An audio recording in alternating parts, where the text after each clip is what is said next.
লীগের দোসরে এই ফরিদগঞ্জের জায়গা হবে না। কেন্দ্রীয়ভাবে দিয়েছেন ঠিক আছে, কিভাবে দিয়েছেন না দিয়েছেন সেটা এই জনগণ ভালো করে জানে। কিন্তু আমরা যতক্ষণে আমাদের শরীরে রক্ত আছে, যতক্ষণ আমরা জীবিত আছি, ইনশাআল্লাহ আলা জামে আন্নান সাহেবের জয় করা আমরা এই মাঠ থেকে লড়ছি না।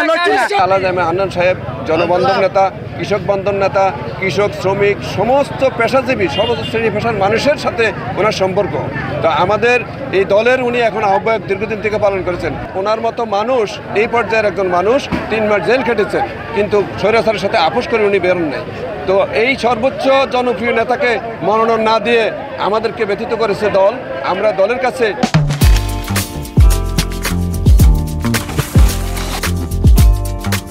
অনুরোধ করব যে দল যাতে পুনর্বিবেচনা করে বিষয়টা। আমরা রাস্তায় নেমেছি সাধারণ মানুষের চাপে। সাধারণ মানুষ, খেটে খাওয়া মানুষ, তারা হয়তো আন্দোলন করতে পারে না, কিন্তু তাদের মুখের মনের ভাষাটা আমরা বুঝতে পারছি। তারা কি চায়? তারা হান্নান সাহেবের জন্য কান্না করতেছে, মহিলারা কান্না করতেছে, কারণ ওই লোকগুলি সবচেয়ে সুবিধাভোগী। এই কথাটা আমাদেরকে বলুক যে এই কারণে উনি মনোনয়ন বঞ্চিত, ওনার এখানে গ্যাপ। তাহলে আমরা আমাদের নেতৃবৃন্দের সাথে, সবার সাথে যোগাযোগ করে জনদুর্ভোগ আমরা ঘটাবো না। আমরা এখানে দাঁড়াইছি চাঁদপুর 4 ফরিদগঞ্জ উপজেলার আহ্বায়ক আলা জামে হান্নান সাহেব আমাদের অভিভাবক হিসাবে আমাদের আগামী রাষ্ট্রনায়ক জনাব তারেক রহমান ওনাকে পাঠাইয়েছেন যে তোমরা ফরিদগঞ্জের জনগণকে যেভাবে ভালোবাসবে, আগলিয়ে রাখবে। ইনশাল্লাহ তারেক জিয়ার কথা মতো আলা জামে হান্নান সাহেব 75% জনগণকে সে আগলিয়ে রেখেছে, ভালোবাসছে।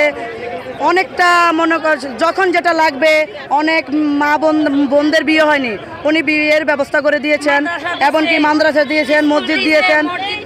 আমাদের আগামী রাষ্ট্রনায়ক জনাব তারেক রহমান যেভাবে নির্দেশনা দিয়েছেন, আলহামদুলিল্লাহ আমাদের আলা জামে হান্নান সাহেব সেভাবে নির্দেশনা পালন করেছেন। যে এই লোকটা দানের শীষের জন্য এত কষ্ট করেছেন, জনগণের জন্য এত কষ্ট করেছেন, জনগণের পাশে রয়েছেন, কিন্তু আমাদেরকে না দিয়ে ওই আওয়ামী লীগের একটি দোষক এই ফরিদগঞ্জে এখনো রয়েছে, তাদেরকে দানের শীষের মনোনয়ন কিভাবে দেয়?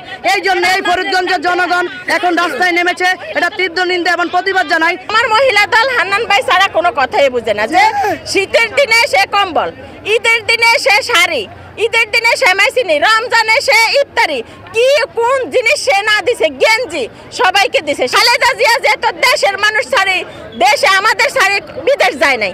আমরা কিভাবে হান্নান সাহেবের রাজনীতি করে, হান্নান সাহেবকে ছেড়ে আমরা কিভাবে একজন আওয়ামী লীগের দোসরের কাছে যাই? এখন তারা গতকালকে জায়গায় জায়গায় আমার মহিলা দলের গাড়ি ভাঙচুর করছে, আমার মহিলা দলের বোরকা খুলে লয়ে যেতেছে, হিজাব খুলে লয়ে যেতেছে। এটা তো আওয়ামী লীগের আমলে করছে, তাইলে তারা কি এটা